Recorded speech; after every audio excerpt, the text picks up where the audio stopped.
Assalamualaikum warahmatullahi wabarakatuh. Shalom. Om Swastiastu, Namo Buddhaya, Salam Kebajikan. Halo, perkenalkan nama saya Ali Depuda Dharma, NIM saya 120404030. Saya dari Teknik Perkeretaapian. Izin memperkenalkan diri, nama saya Zaki Muhammad Raihan, NIM 1202301017 dari Prodi Teknik Geomatika.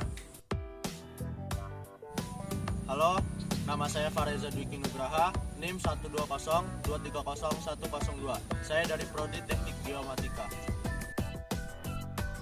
Halo, perkenalkan nama saya Iin Nurulita Julu dengan NIM 120300114 dari Prodi Teknik. Perkenalkan nama saya Muhammad Cikalov Nofisa Putra, NIM 120460032 dari Teknik Perkeretaapian. Nama saya Osen Marcel Tobing, NIM 120230110 dari Prodi Teknik Geomatika. Oke, prinsip Bernoulli adalah sebuah istilah di dalam mekanika fluida yang menyatakan bahwa pada suatu aliran fluida meningkat pada kecepatan fluida akan menimbulkan penurunan tekanan pada aliran tersebut. Prinsip ini sebenarnya merupakan penyederhanaan dari persamaan Bernoulli yang menyatakan bahwa jumlah energi pada suatu titik di dalam suatu aliran tertutup sama besar dengan jumlah energi di titik lain pada jalur aliran yang sama. Nah, prinsip ini diambil dari nama ilmuwan Swiss yang bernama Daniel Bernoulli.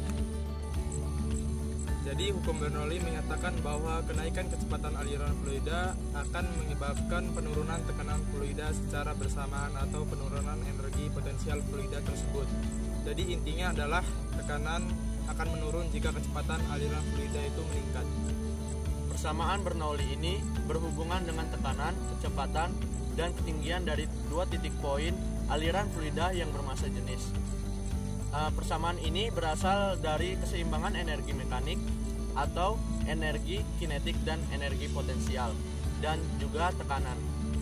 Secara spesifik, hukum Bernoulli mempunyai rumus yang dapat ditulis dengan P yang pertama ditambah setengah dikali rho dikali V kuadrat yang pertama ditambah rho dikali G dikali H yang pertama sama dengan P yang kedua ditambah setengah dikali rho dikali V kuadrat yang kedua ditambah rho dikali G dikali H yang kedua, yang dimana P adalah tekanan yang satuannya yaitu Pascal, rho adalah massa jenis fluida yang satuannya yaitu kilogram per meter kubik, V adalah kecepatan fluida yang satuannya meter per second, G adalah percepatan gravitasi yang sudah ditentukan yaitu 9,8 meter per second kuadrat, dan yang terakhir adalah ketinggian yang satuannya yaitu meter. Alat dan bahan yang akan digunakan kali ini yaitu gunting atau cutter, lem atau solder, penggaris, pena atau spidol atau pensil, kaleng bekas, kertas minyak, stik, dan kertas. Cara pembuatan: 1. Siapkan alat dan bahan yang akan kita gunakan. Lalu, bentuklah pola-pola kapal menggunakan pulpen, spidol atau pensil pada kertas yang tersedia. Setelah itu, potong kaleng bekas minuman yang ada menggunakan cutter pada bagian atas dan bawah sisi kaleng bekas. Kemudian setelah terpotong, luruskan kaleng bekas hingga terbentuk persegi panjang.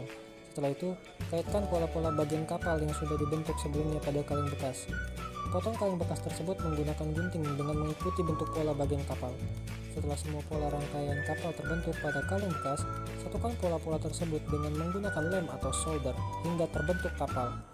Lalu, siapkan stik dengan membagi dua bagian dan siapkan kertas minyak berukuran 3x4 cm. Tempelkan layar kapal pada bagian depan dan belakang kapal dengan mengaitkan antara stik dengan kertas minyak yang tersedia pada lem. Baiklah, pada penjelasan berikutnya saya akan menjelaskan mengapa kapal layar yang kami gunakan saat ini termasuk ke dalam penerapan prinsip Bernoulli. Ketika angin mengalir di sisi lain kapal layar bergerak dengan cepat dan mendorong dengan keras. Dengan demikian, layar menerima kekuatan yang tegak lurus terhadap arah angin didukung oleh keel kapal yang melakukan gerak lateral, sehingga kapal hanya bisa bergerak maju yang membuat kekuatan kapal layar lebih besar daripada kekuatan angin. Kapal layar dapat bergerak berlawanan dengan arah angin dengan memanfaatkan hukum Bernoulli. Untuk dapat bergerak ke arah yang diinginkan, maka kapal layar harus mempunyai dua buah layar yang dapat diatur-atur. Gaya Bernoulli akibat perbedaan tekanan mendorong kapal tegak lurus dengan arah angin. Namun, pada saat yang bersamaan juga, air laut menarik sirip kapal yang hampir tegak lurus dengan sumbu kapal. Jadi, ada dua gaya sekaligus yang bekerja kepada kapal, yaitu gaya Bernoulli yang bekerja pada layar dan gaya oleh air pada sirip kapal. Dua gaya tersebut memiliki arah yang hampir berlawanan dengan arah angin dan kapal layar bergerak dengan arah yang hampir berlawanan dengan arah datangnya angin. Kami memiliki sedikit informasi tentang penerapan hukum Bernoulli yang dalam kehidupan sehari-harinya kita tidak sadar kita mengalaminya. Ketika kita mengendarai sepeda motor dalam keadaan ngebut, maka kecepatan udara di bagian depan dan samping tubuh kamu besar. Sebaliknya, kecepatan di belakang tubuh kamu tidak berubah menjadi tinggi. Alhasil, tekanan udara di bagian tubuh kamu menjadi lebih besar daripada bagian tubuh depan. Nah, perbedaan tekanan udara inilah yang membuat udara mendorong baju kamu ke belakang hingga membuat baju kamu mengembung.